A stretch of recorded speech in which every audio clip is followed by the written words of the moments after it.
Welcome to Speak a Dogcast. My name is David Farb, Animal Behavior Specialist, and I am broadcasting from WOUF Wolf Studios in beautiful Palm City, Florida. Thank you so much for joining me again today. If you haven't clicked that subscribe or that follow button, do so right now. New episodes come out every Wednesday, and you're going to want to check them out. Now you can follow me on Instagram at Speak a Dogcast, and be sure you join me there every Tuesday for Training Tip Tuesday. Brand new dog training tips coming your way every single week on my Instagram page. You can also subscribe to my YouTube channel at Speak a Dogcast and become a patron of the show today if you want to support the show even further at patreon.com/speakadogcast. If you love the show, if you love the podcast, if you guys love what you're hearing, Apple Podcast users, Spotify users, do me a favor, scroll on down, click that 5-star rating. Let me know what you're thinking. I would really appreciate it, guys. Now on today's show, Housebreaking Your Dog.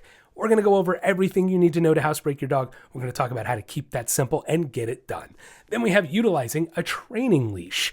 Maybe a tool you just don't think of. I think it's an underutilized training tool. We'll talk about many ways you can use a training tool a training leash to your advantage. Then we have the History of Animal Mascots 101, followed by the listener Q&A. And if you have any questions for the listener question and answer, feel free to email me, questions@speakadogcast.com, or you can message me on social media. Your question might even get featured on the show. Yes, now before we get going with today's podcast, I have to give you that trivia question. Today's question is going to be, what breed of dog is the tallest dog? Yes, what breed of dog is the tallest dog? I'll give you the answer to that question somewhere in today's show, so be sure you stick around, sit, stay, and enjoy the podcast.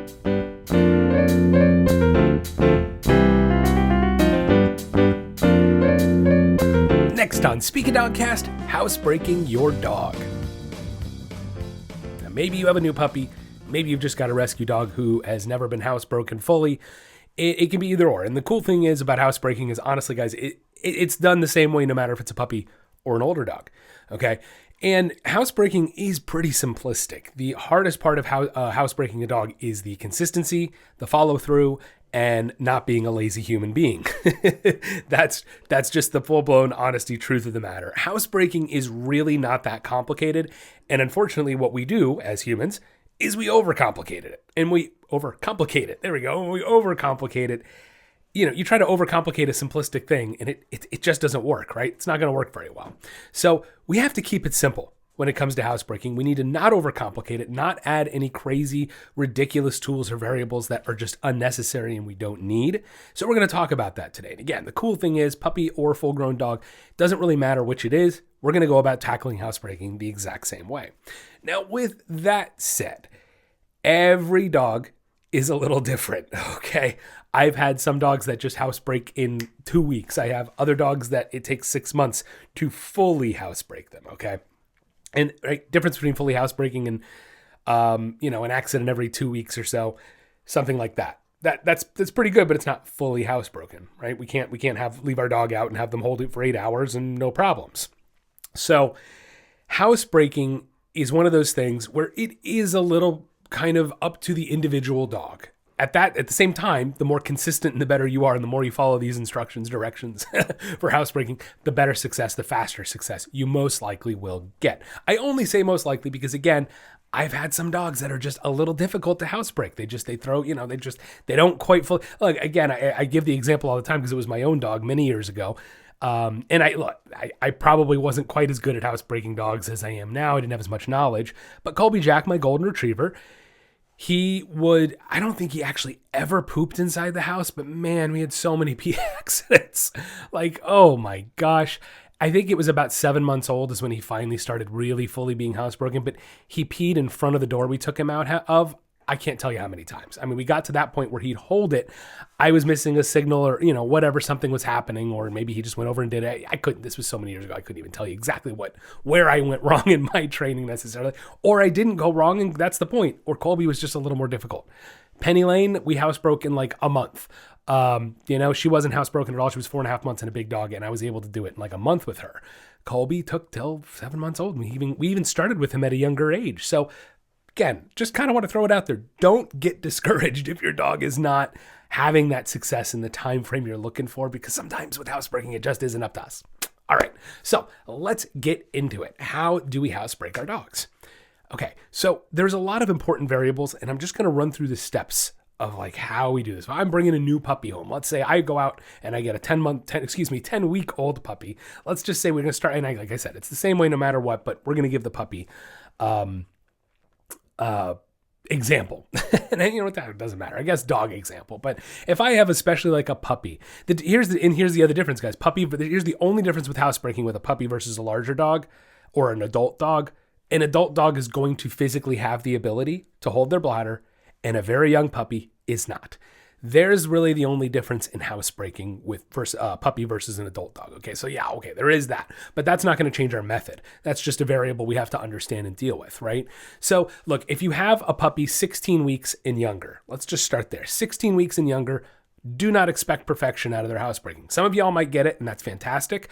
Some of y'all might not, and that's okay. And that's what I want to tell you. If you have a puppy 16 weeks, 4 months or younger, I don't care size, breed, anything. Don't be discouraged if they're not 100% housebroken yet, okay? That's like, I can hear a couple people going, oh my God, thank God, David. Like I thought I was going nuts. I've had this dog for 6 weeks and he's still going to my house. Welcome to having a puppy. You know what I mean? Like it sucks, but it is what it is. So keep that in mind. Now, again, first thing I'm going to do is when I take my dog outside to go pee, I'm going to leash them up. It is irrelevant if you have a fenced yard or not. I could not care less. Could not care less if you have a fenced yard. You must take your dog out on a leash. This is not only for the puppies, this is for full-grown dogs.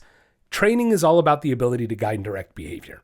The problem is if you just let the dog in the backyard pop off the leash and they go, you can sit there and say go pee all you want, but if their brain is distracted, if their nose gets on something, you don't have any physical way to redirect and change that focus. Right? It's like pretty simple when you think about it. If your dog gets too distracted, it's hard to keep them focused.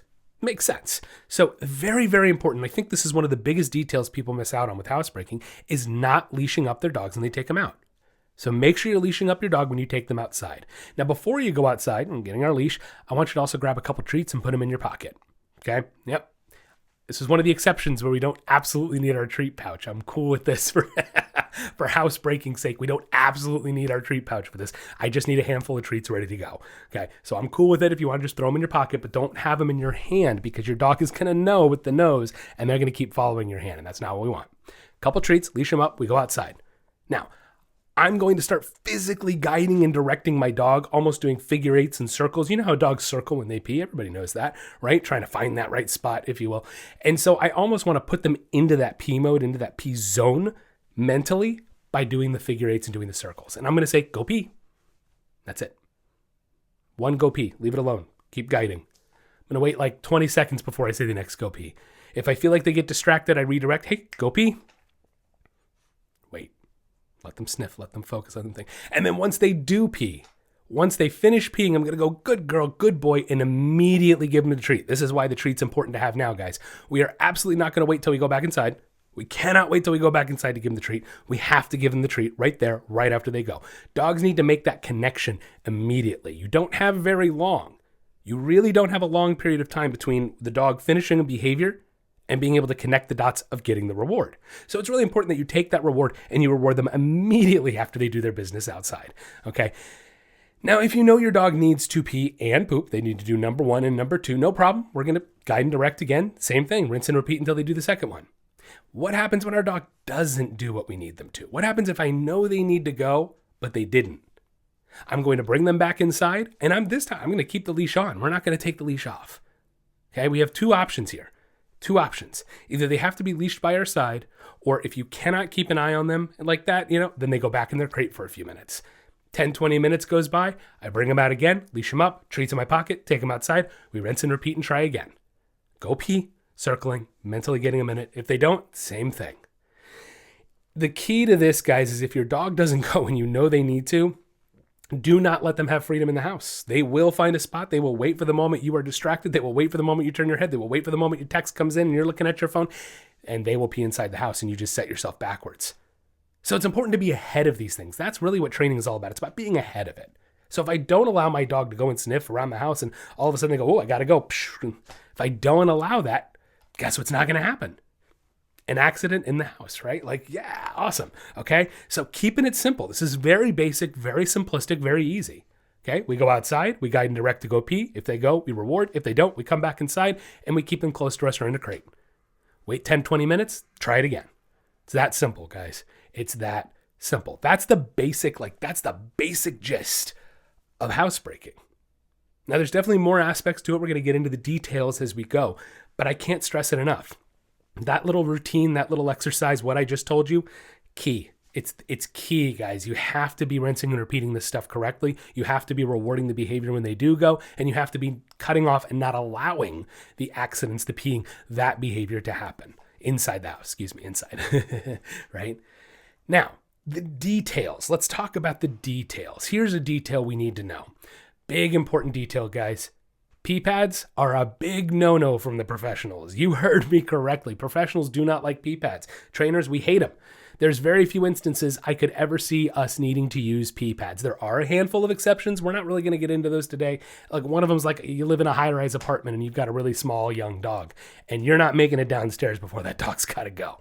I get it. There's ways to set that up for success, and we're not getting into that today, but that's one of the few exceptions of needing to use a pee pad. Okay? Cannot stress it enough. Stop using the pee pads. You're just confusing your dogs.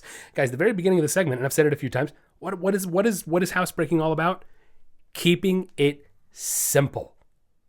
The last thing we need to do is add in another think about it. We're trying to do two very simple things. I'm trying to teach my dog, three things. I'm trying to teach my dog to hold their bladder, hold their poop and pee, right? Very simple. I need to teach them to hold it. The second thing is I'm teaching them to not go inside the house. And the third thing is I'm teaching them to go outside the house. Three things I've got to teach my dog. Why in the world do we want to add a pee pad in there? You see what I'm saying? Now we're telling our dog pee inside and pee outside. Whoa, didn't we just say we're trying to teach our dog to not pee inside? Correct. That's why pee pads are a problem. You're now adding an extra variable that can be very confusing for your dog. Stop buying the pee pads, guys.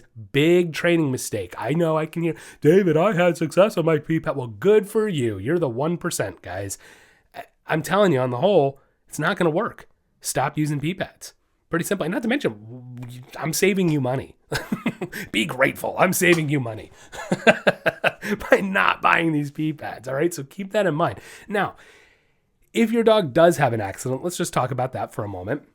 We're not putting their faces in it. Look, here's the thing. If you don't catch your dog immediately, like in the act of actually going, there is absolutely nothing you can do except clean it up.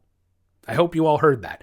If you do not actually catch your dog in the act of going, there is nothing you can do but clean it up.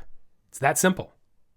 Now, if you do catch your dog in the middle of the act, in the middle of going, if you can, and this is tough, you immediately want to pick them up and get them outside as fast as possible. You don't want to scream at them. You don't want to yell at them. You don't want to give them a reason to want to avoid you when they pee in the house. You see what I'm saying? You don't want them to try to hide the pee from you. So you want to try to get them outside immediately and get them to go outside in that moment. Try to connect the dots of, I want you to pee out here, and then reward it if they do pee out there. But you don't want to scold them. You don't want to punish them. These things are not going to work for housebreaking, guys. Housebreaking, it's a biological thing. It's a biological mechanism that your dog naturally has to do, and they quite frankly don't understand that they're not supposed to go in the house and supposed to go outside. They have to be taught it. And you can't teach them it by scolding a biological response. It's just not going to work, okay? So can't stress it enough. The only thing you can do if you don't catch them in the act is clean it up. And the proper cleaner that I like to use personally, my proper favorite cleaner is Nature's Miracle. Great stuff, works really well. The whole key is it's got to have a specific compound chemical in it that actually breaks down the urine, the smell of the urine. You know, you may not be able to smell the urine if you clean it up with a little Windex, but your dog still can. So it's important that you use a proper cleaner to get that scent of the urine out to your dog so they're less likely to want to repeat and go on that spot again, okay? No pee pads. Proper cleanup. How about the bells? David, I want to teach my dog to ring a bell to go outside. It's the same thing as a pee pad, guys. Why are we adding in an extra variable? I prefer to just teach my dog to hold it. Okay. Don't worry. I'll take you out. Like you're going to go out plenty of times in the day. I don't need them constantly telling me when they need to go. That one also, okay, look, it can backfire. The dog will start ringing it when they don't need to go, but they just want to go outside, you know?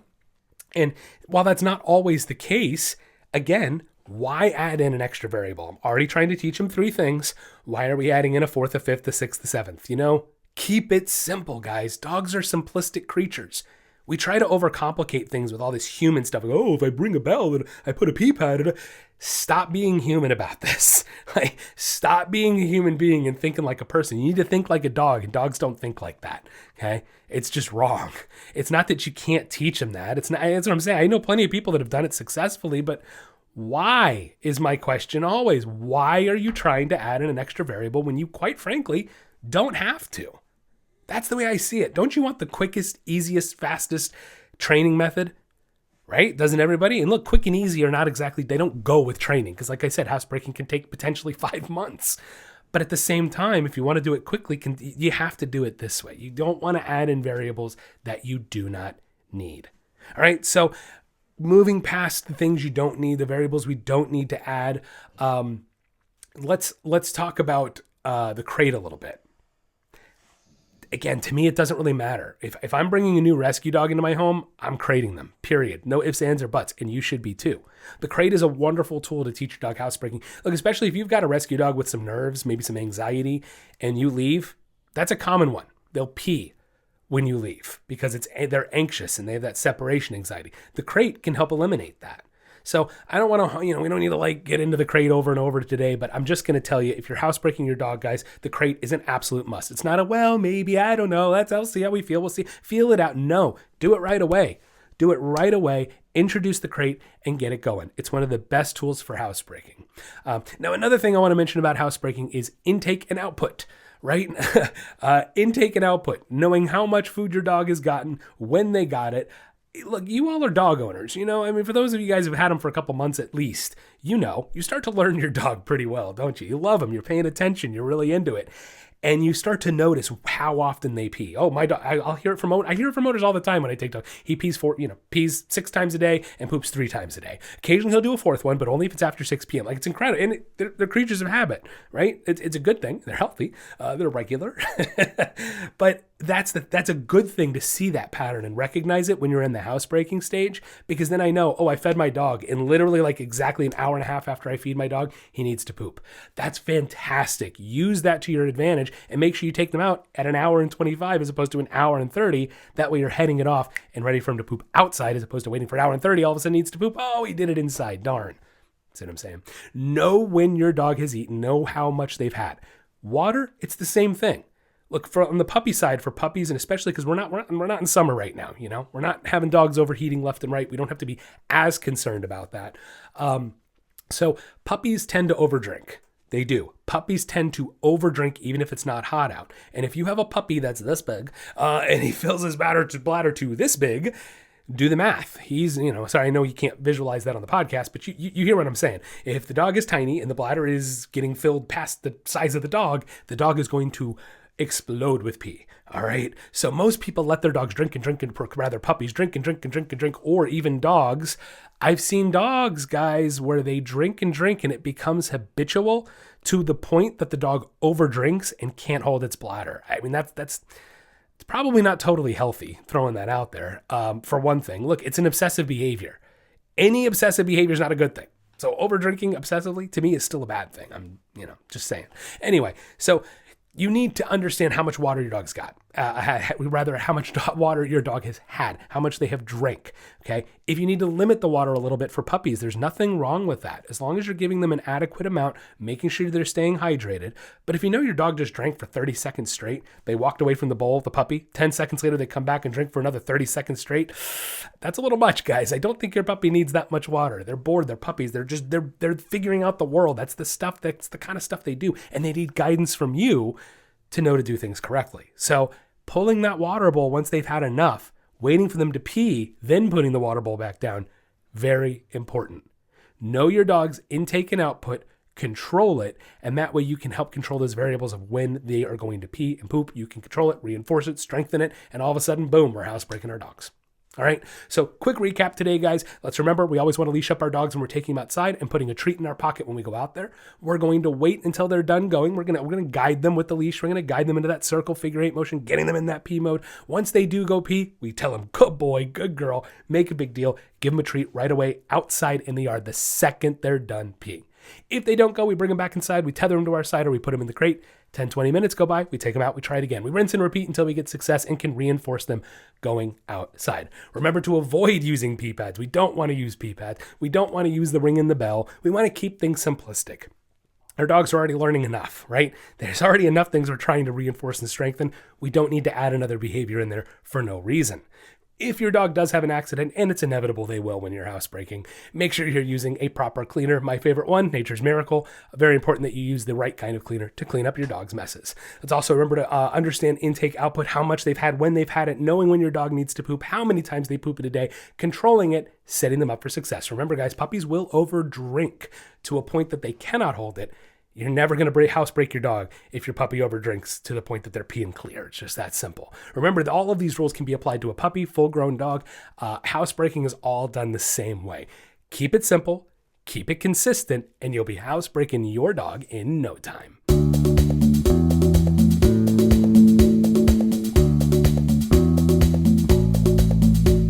Are you tired of your dog barking all the time? Or maybe you want them to stop jumping on people when they come over? Or does your dog take you for a walk instead of the other way around? Well, we can help. At the Nature of Training and Speak a Dogcast, we are committed to improving the relationships and lives people have with their pets. No matter what behavioral issue you are experiencing, from an unruly puppy to more severe issues, we can help. Our virtual training programs are catered to you and your pet and create a training plan that gets results. For more information, you can check out our website at www.thenatureoftraining.com or find us on Facebook or Instagram at Speak a Dogcast.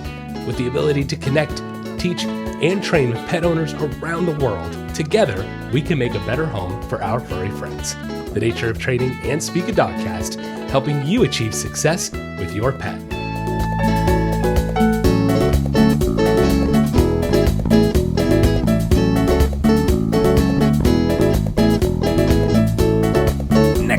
Dogcast, utilizing a training leash. Now, it's pretty simple. Training leash is just a really long leash, okay? It's a regular old nylon leash that can be, it can be 6 feet. 6-foot leash is a normal leash in my opinion. 10-foot leash is where a training leash starts, then 10, 25, 30, even up to 50 or 100 feet. These leashes are amazing, and I don't think people take advantage of them enough. You can buy them anywhere, guys. You can buy them at the pet store, online pet stores. Amazon has them. They're everywhere. They call them training leashes, okay? Very, very simplistic. Now, the thing with the training leash is while they're an amazing training tool, they can be a little bit of a dangerous training tool. So I just want to put the disclaimer out there. When we are working with the training leash, I really recommend you make sure you have a clear and open space. There's not necessarily a lot of people around, especially when you first start working with it. Make sure there's no kids around, little kids. We don't want little kids around when we're using these long training leashes. They can be dangerous. Anybody that's ever had a rope, rope burn, right? Rope burn's not fun. And these nylon leashes give you just about the worst rope burn you can have. And not only that, if the dog is running and dragging one of these and you're standing there and it gets you just right, it'll actually wrap up around your ankle and pull and then rope burn you away.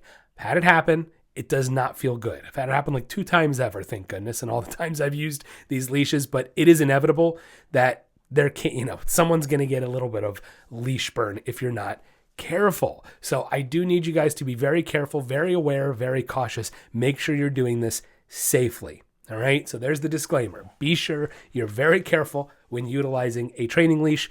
Have a clear area, blah, blah, blah, blah, blah, so on and so forth. Okay. Now, the dogs don't tend to get caught up in these nearly as much for a lot of reasons, and their fur helps protect them too. So I have not had the issue of dogs getting injured on these, but I have had people issues. Either way, want you to be careful. All right. Enough said. So, training leashes are a great way to teach. The number one thing I use them for, a recall. Teaching our dogs a recall, teaching your dog to come back to you. And really awesome, guys. Be sure you subscribe to my Instagram channel. We're doing Training Tip Tuesdays now. Every Tuesday, brand new dog training tip coming at you. And next week, we might just talk about the recall. So be sure you subscribe to my YouTube channel, YouTube as well. Why not? YouTube channel, Instagram channel. Go check them out, guys. We're going to start getting more content up on the YouTube channel soon. We've been having some technical issues with computers and such. We're working that out, and in a few weeks here, that'll all be taken care of, and we're going to get back to the YouTube channel. But like I said, I've been having some kind of technical issues with computers computer's not cooperating with video content. It's a lot. It's a lot to edit, and it takes a lot of time. So we're a little behind, but subscribe to my YouTube channel because we're going to be bringing the Training Tip Tuesdays there as well. We're going to be bringing Training Tip Tuesdays to Instagram more. And also, brand new, we're going to be taking the Training Tip Tuesdays and taking them a step further.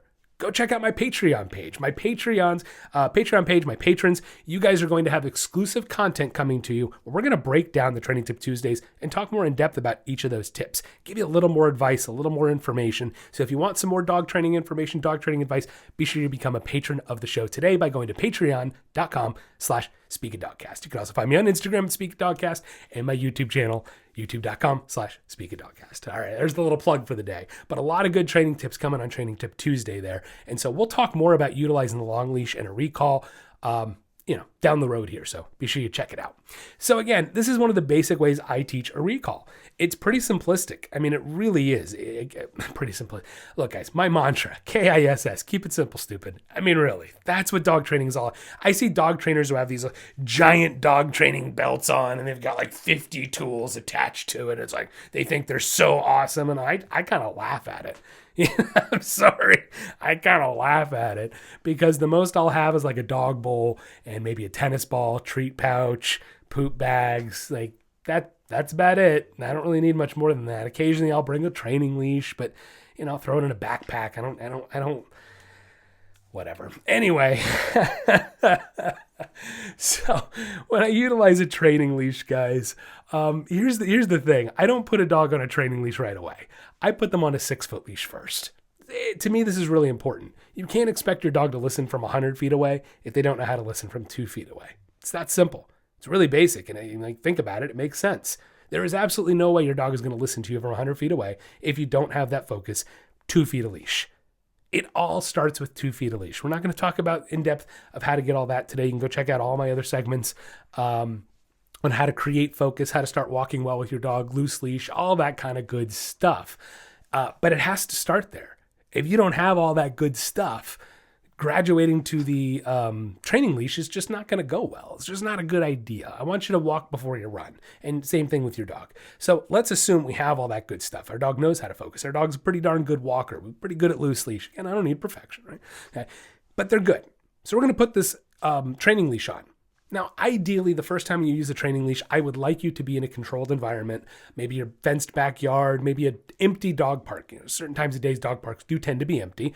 Go when nobody's there.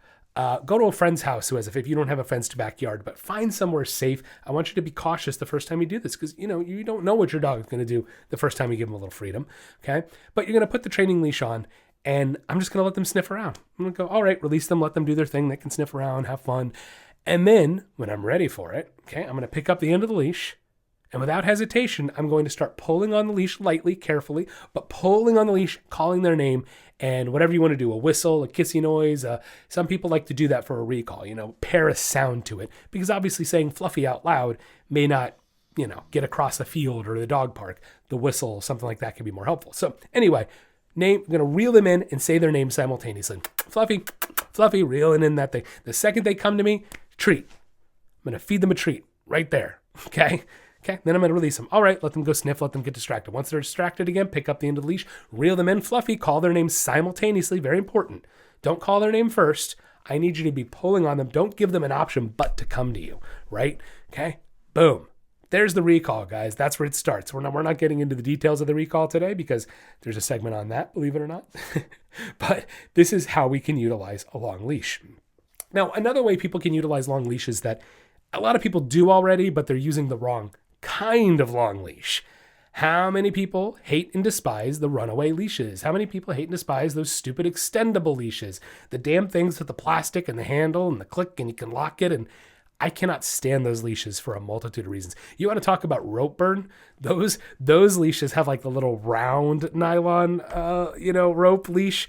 And man, those little round ones can literally, dude, they could pull your finger off, like those things are serious. So I see people get wrapped up in those and get more hurt with an extendable leash than I ever do with a training leash, even a 50-foot one. I see people get injured more often with extendable leashes than I ever do with training leashes. Food for thought, guys. Look, if it were up to me, extendable leashes would be illegal to normal average citizens. To me, the only people who really have a use for an extendable leash is like bomb sniffing dogs or some kind of hunting or scent work, those kind of things. Even a bed bug sniffing dog, maybe that's a good time to utilize an extendable leash. But other than that, the average owner should not be using an extendable leash. I'm just being honest. You want to do that, guys, you should be using a training leash. You have more control. It's safer. It's a better option. They can't break like an extendable leash will. So if you want to give your dog more freedom, this is what I'm getting to. If you want to give your dog more freedom out on the walk, bring a training leash with you. Like, I'm going to have my dog on my 6-foot regular leash. We're walking along. Maybe there's a field somewhere. You want to give them more freedom, but not total freedom. I'm going to pull out that 50-foot leash, pop it on, let them have a little freedom. Okay. If I can trust them, I can let them drag it around at least, give them freedom to, the point that I don't have to hold on to that 50 feet, but I can let them drag it. That way, again, very simple. I have 50 feet to be able to get to my dog if they try to get distracted, run away, whatever. Now, again, if you think your dog's going to run away from you, I do not recommend dropping the leash. Like, know your dogs, guys. This is why we work on a recall with a training leash before we put ourselves in this scenario. What about you want to go to the beach for the day? And there's going to be other dogs at the beach, right? Like a dog beach. Even a dog park, I still utilize the long leashes. I know there's people out there who get mad at me because I'm coming in with a training leash and letting them drag it around. I usually don't bring like a 50-foot one to a dog park, but like a 10-foot one, yeah, I'll let them bring a 10, maybe sometimes 20-foot, depending on how busy it is. Because if I have a dog that's, let's say we're working through some behavioral issues and socialization, we're getting to a point that I need them to be in, they've gotten so good that we need to be in a crowd of dogs, but there's a little bit of unknown because we haven't done that yet. Well, guess what, guys? I'm not going to forfeit all that control by walking into a dog park and popping the leash off and go, here you go, free for all. And then all of a sudden there's a fight. Now I have to reach my hands into a dog fight. Not a good idea.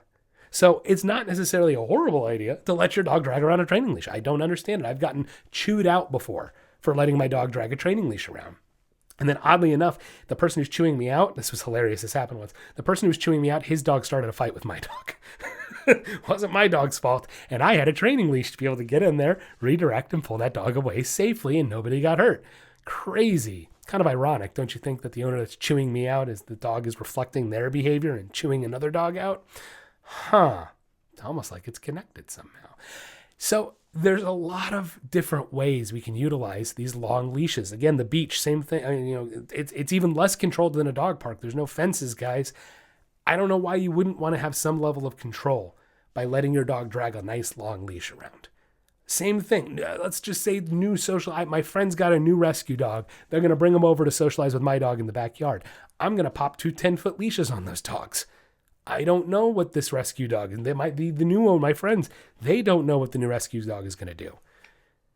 Depends, right? It all depends on the scenario and the situation, but I don't think people really think of a training leash as a good tool, and I don't think it's a go-to. And so I wanted to talk about it today to tell you guys, pop on a 10-foot leash, 20-foot, whatever this, depending on your scenario, depends on what kind of leash you need to put on there. But they can be used for a recall. They can be used for safety purposes. They can be used to give your dog more freedom without having to totally give them freedom.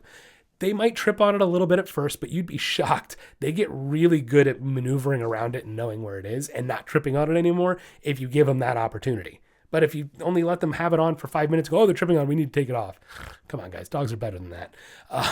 Give them a chance. All right. So again, I can't stress it enough. A lot of good ways to utilize a training leash.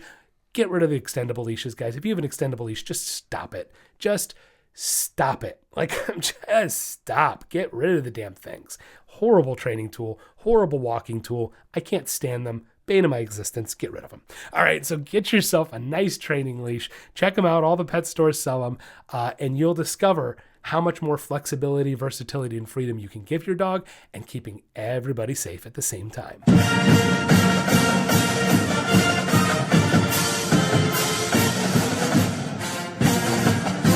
Next on Speaking Dogcast is the History of Animal Mascots 101. Today, we'll be talking about Yale University. Founded on October 9th, 1701, Yale University is the third oldest institution of higher learning in the United States. Now, Yale has had only one mascot over the years. He's been around since the 1890s, and his name is Handsome Dan. But Dan is not a person. Nope, he is a bulldog. Yes, now the story goes that a student named Andrew B. Graves, who was on the crew and football teams, was walking by a local storefront. He noticed a bulldog sitting outside, and he offered $5 to the owner and took him. He became an instant hit at the football and baseball games. He would run across the fields at the beginning of the games to hype up everybody, and the crowds just loved him. Now, he continued to represent the school for almost a decade. When he retired, he moved to England with his original owner, Graves, who kept him until his death 2 years later.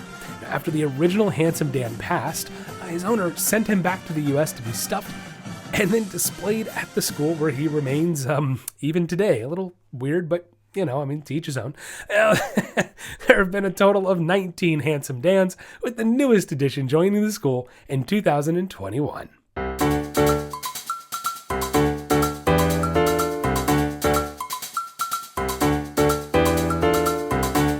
Next on Speak a Dogcast, it's the listener Q&A.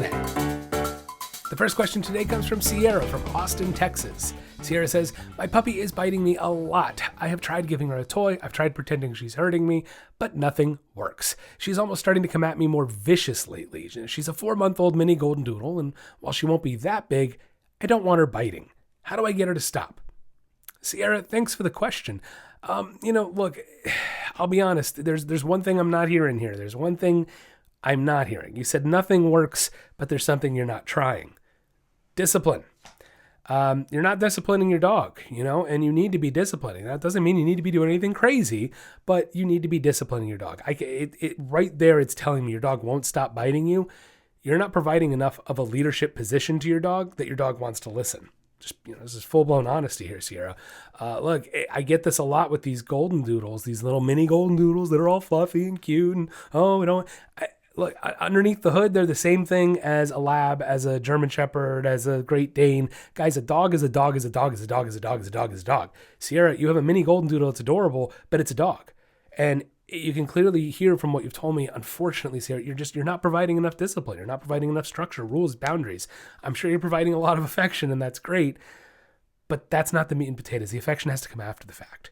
Okay, your dog is biting. This is going to snowball. This is going to get worse if you don't do something about it. So just full-blown honesty from a professional. You need to be providing rules, boundaries, and structure. Look, there's a great segment called Correct Corrections, one of my segments a couple weeks back. Go check it out. Go have a listen. Correct Corrections. It's all about how to use corrections properly. You need to be utilizing a proper collar or touch corrections. Your dog's 4 months old, even a mini golden doodle. You can have a martingale collar on her. Okay, we can be making these corrections and stopping this behavior now before it gets worse. Because if you let this get out of hand too much, your dog's going to keep pushing. Look, this is what puppies do. And the thing is, your puppy's not really, well, yes, biting is a wrong behavior. At the same time, your puppy's not doing anything wrong. You know why? Because your puppy is acting out. That's what a puppy is supposed to do. They're acting out to find, is anybody going to put a boundary down? And if the answer is no, then the puppy just keeps pushing, because that's what biology and psychology tell them to do. If nobody's going to put this boundary here, I keep pushing. There's no reason for them to stop. They're just going to keep doing it. It's just like a child. It's just like any animal with psychology. If you don't give an animal a reason to stop doing a behavior, they will continue to do it. Not only that, it's probably getting passively reinforced, maybe even actively too, depending on. So again, Sierra, I mean, I hate to say it, but you've got to discipline your dog. That's what you're missing out on. That's what you said, nothing works, but you haven't tried discipline. So definitely listen to some of my other segments on corrections, on dog psychology. That's the other side of it. You got to know what a correction is. You have to know what reinforcement is, because without an understanding of those two things, we have a hard time understanding how to reinforce and strengthen, how to punish and weaken behavior. If you don't know what the definition and what those are, it's going to be a little hard, So have a listen to my dog psychology segments, have a listen to that correct correction segment, and check it out. And I hope that helps out. Next question. This comes from Addison from Wilmington, Delaware. Addison says, "My golden retriever is the king of hot spots. My vet says some dogs are just more prone to them, and there's not much we can do except treating it. Wanted to see if you knew anything to help." Addison, great question. Thank you for the question. Yeah, look, hey, I've been there. My male golden, it's funny, my female golden retriever Violet, I think she's 9 years old, and she's had probably 2 hot spots ever in her life. My male golden Colby retriever, he got them all the time. Oh my God, the poor buddy. It was bad breeding. Colby unfortunately came from bad genetics, and he had all kinds of issues over the years with his skin. And so hot spots are one of those things where I do see a kind of a genetic connection to it. I see dogs that are more well-bred tend to have less of an issue. Breed definitely has something to do with it. I think all the fur and the matting and the problem, what ends up happening is bacteria collects and it can get damp and then it collects and that causes the hot spot, the irritation. Dogs that have longer fur are just going to be more prone to it. Dogs that have fur like a golden versus even something like, I don't really see them much on Great Pyrenees, not that they don't get them, but just, haven't seen them like I do on Goldens. So look, are there things you can do? Yes, regular grooming supposedly helps. At the same time, I don't really know if that's going to help. I mean, I'm just, it's a skin issue. It's some people's skin gets irritated easier than others. So brushing might help, brushing might not. Grooming, bathing more regularly can help. I found a great hotspot, these hotspot sprays. There's a lot of them, and there's a great hotspot spray. Honestly, I'm blanking on the name because I don't even have it anymore. I haven't had to use a hotspot spray in forever since we lost Colby, which is good. That's like, it makes me sad, but it's good we don't have dogs with hotspots anymore. But I miss my buddy, and I miss the smell of that hotspot spray. It smelled really good. It had like tea tree oil and some very natural oils. That's my recommend. I look for that kind of stuff. The second it gets irritated, if you can, with a buzzer and scissors, mostly buzzer. Please be careful with scissors with your dog. But if you can, you want to try to buzz the area where the hotspot is, because my goal with hotspots was to avoid the vet. You know what I mean? Like, I wanted to nick that thing so fast, and because one, I want to heal my buddy up, and two, I don't want to have to put him in a cone of shame and have to put medicine on it and the whole, you don't want to go through the whole thing for the poor guy. So the thing is, if you see him licking, check that spot out. And if you so much as see an irritation, pull out the buzzer, buzz out the area with all the fur, clean it out, clear it out so it's open, it can breathe. Seriously, it gets air, because that's key. That is key to curing a hot spot. Getting the fur out of there, making sure it can breathe, keeping it as dry as you can while also using like a hot spot spray, and of course, keeping them from licking it. Your vet's right. Some dogs are just more prone to it, and as far as my knowledge is, there's not much you can do short of trying to groom, consistently. That's really going to head it off. So I'm sorry, Addison. I wish I had better advice for you on that. Good luck, and hey, keep your golden hotspot free as best you can. The answer to today's trivia question, what breed of dog is the tallest dog? It's the Great Dane, of course. Yes, the tallest recorded Great Dane on record was a dog named Zeus at 3 feet, 5.18 inches in height. That's going to wrap up the podcast today. Thank you so much for listening in. If you haven't clicked that subscribe or that follow button, do so right now. New episodes come out every Wednesday, and you're going to want to check them out. You can follow me on Instagram at SpeakADogcast and join me there every Tuesday for our Training Tip Tuesday. Brand new dog training tips coming at you every single week. You can subscribe to my YouTube channel, youtube.com/SpeakADogcast. Support the show even further. Become a patron at patreon.com/SpeakADogcast. And if you love the show, if you love what you're hearing, scroll down, give me that 5-star rating, leave me a review. I would greatly appreciate it, guys. I want to thank my patrons, my pup supporter, Regula Wright, and my dog friend, Maureen Crossan. Have a wonderful week. And don't forget, get out there and walk your dog.